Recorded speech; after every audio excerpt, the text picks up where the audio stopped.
We actually have three main topics to discuss, or kind of frameworks for possible discussions. Those are topics of jouissance, of language, inclusive language, and of genitals, or naming genitals. So what I wanted to ask is, you know, there's a very obvious shift between, or like a divide between elderly queers and sort of the new queer generation. And when it comes to, you know, things being set back then, which were kind of like radical and maybe like very to the point, can come across as like very insensitive and rude now.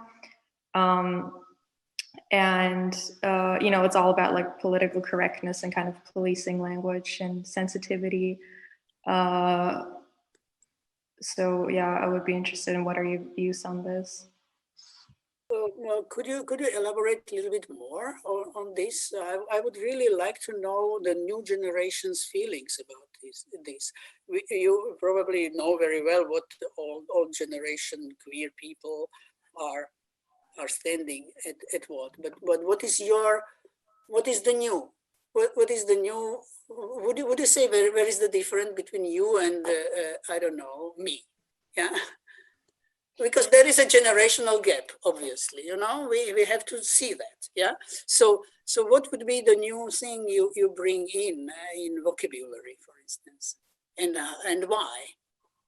Well, I mean, the biggest sort of difference between you and me, for example, is I think, you know, like I said, this like push for sensitivity when it comes to talking about queer issues, because in a way, I think it's very important to sort of discuss the way, you know, when I don't know, trans and non-binary people talk about themselves and demand this kind of, you know, for other people using their right pronouns, and kind of approaching them in a sensitive way. I think that's the biggest sort of difference in that. And I don't think it's a so crucial difference. Look at the situation. I was I don't know how many times I was attacked and hunted physically by men in the public space, which they wanted just to beat me up. Yeah, okay. They aggressively wanted to humiliate me. Yeah, I had it as a young person. Do you think you don't have it today? You have it. There is hundreds people being killed every year. Only we as the victim side are speaking about it, really, why this is happening. All the other peoples are bypassers and onlookers. Yeah. So we were speaking about activism, and the activism is also to bring the vocabulary out. And now the question is about pronoun. This is where you aimed your question. Is it so, Ezra? You know, let's first of all, the first problem, the first thing is psychological. That as soon as we are living in isolation now because of Corona, but also because of a lifestyle, I'm mostly a loner. I don't have a practice of meeting the trans people, and that's why I cannot take it for granted, you know, and be very fluent in it, because it is for me and not a part of my practice. I'm speaking with myself mostly, yeah. So there is this kind of things which need to be adjusted, and only practice can adjust it. It's not that the theory will help it, or pure linguistic it will help it, but I will bring you an example of linguistic approach to the language, which happened historically, and it was Israel Israel situation. That after the Second World War and Holocaust, in Israel, the young state of Israel was trying to put up and needed to put up the nation language, the official language. And official language was Hebrew, and Hebrew was old-fashioned. It hadn't a lot of words. You know, it was missing the words. It was inadequate to the situation, so it couldn't really be taught in schools in an appropriate way to be a functional language for the life. Yeah. So what happened in Israel was that I don't know exactly all the details. I just heard it from my friend that a group of linguists, the scientists, were sitting long, I don't know, years or whatever, and worked hard on making Hebrew contemporary, which means they were inventing the words. They were, you know, they were making an inventory work as a scientist, which was then grammatics and all these things, vocabularies, you know, all the tools, how to communicate, which then became an official Hebrew. We are now can teach you. You can go up to courses. You will learn not all the Hebrew, but the official Hebrew. So it is possible to even make the language, let's say, not just coming out of the practice, you know, but from up down. Yeah. So there is a chance to work with the Czech grammar in order to bring in the pronoun, which I have no recipe, you know, at the moment. You know, I really had no time to work with this. How would I do it? What I just tried to decide for myself what to do, and it's definitely not your position, because your position is different. You need to find a place in the language for yourself, to bring your identity into the society, to bring your identity as a subject to the society. Yeah. Can I ask you, how do you feel about naming children by neutral names like Sasha or Vlasta or Nico? Why not?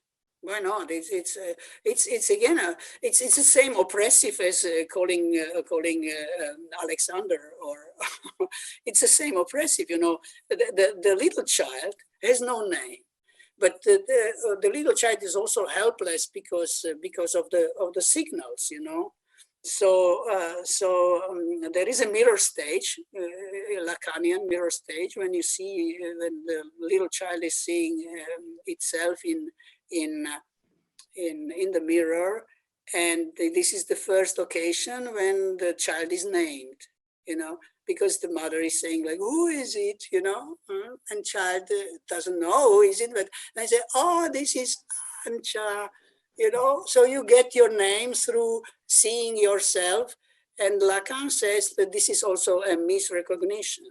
It's at the same time, it's not you. You've been named, you've been given the identity at that point, and you become, and you step into the language. This is the way how you step into the language and how you become a subject, a subject. Yeah. So of course we understand that in order to enter the life, you need to be someone, and you can't say it. So you are given the name. And if you are given the name Sasha, it's okay. And we will see what Sasha you are, and but then you have to decide, you know, you have to be also led to that it is not taken for granted that she's Sasha or he is Sasha. The Sasha has to come to the situation when he or she or them understands that this is now up to him, her, them to bring to really find the name or agree with that name. you know, that it's a process. It would need to be a part of the education. That now, you know, that someone, and we know that we are renaming ourselves all the time. You know, all people are renaming themselves. You know, many people don't like the name they got from parents. Not all at all. You know, so it's a question of a practice again, and I agree with these kind of things. Why not? We can say that all of us were sexualized, that no one is born woman, no one is born man, yeah, that we are all sexualized people, yeah, but some of us are sexualized and never asked that question. And even some of us are sexualized as men, but they need to be a woman from time to time. This is another thing, you know, it's not only in transgenderism, in transsexuality, there is not only that model which is speaking about that I am a woman and I'm a biological woman and I'm going to be someone else, a man. There are some transsexual people who wants to be like that. But there are some which don't want to be at all nothing, you know, like I'm not a woman and not a man. This is, for instance, my case, you know. Although I'm gladly and happily and taking the shape of masculinity. But it's my masculinity, and it's completely different from cisgender masculinity. Yeah, I wouldn't say that it's an equal thing. I could speak about details, but it is not necessary about these kind of genitals, you know, as you, Ian, mentioned at the beginning, you know. Yeah, I don't need male genitals. I have my penis. I have my phallus, you know. I don't need to have another extension of my body. I think when we talked about the names, we used two references. We've used Gianfranco Sanguinetti, the text on Pussy, where he's actually talking about middle-age poetry, where the penis is always the sword or the spear, something pointy, something something quite big, something dominating, and then the pussy being referred to as a flower or a chamber or a cave, something quite quite closed and perhaps also quite cute sometimes. So I'm thinking, what are the names that you feel are in conflict, or what are the names that we could use?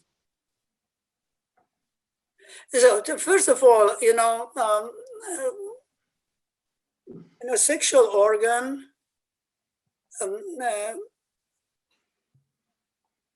there is one probably question about the visibility, you know. As we understand that the penis and the balls are the thing which is more visible in outline of the human's body than vagina. Yeah, we know about this, that one is more hidden and one is extending, even if it is just hanging. Yeah, so it's extending.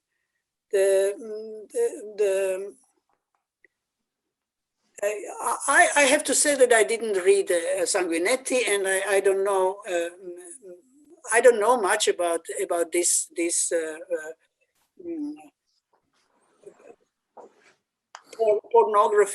pornography side of the genitals, you know. Mm-hmm. Pornography in sense visibility, you know. I think he's talking about the oppressive nature of language in a sense of naming vagina,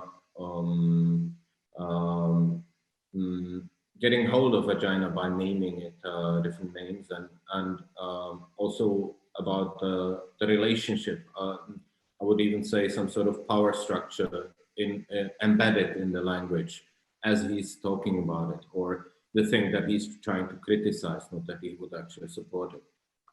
He's sort of trying to say that the way, but I don't think that's crucial. I think maybe the theme of visibility that you just mentioned is more interesting. Like what, yeah. Well, this is the cliche. Also, Lacan is speaking about it, and Lacanian vagina is nothing. Is a problematic thing, you know. Yeah, that's exactly what we spoke last time about. You were trying to reverse this this prospect of the vagina being no thing into the thing. Yeah. The thing, yes, but by making a proposal, I made a video where I'm making a proposal that vagina is a place which is selecting the what the vagina will come in touch with, you know.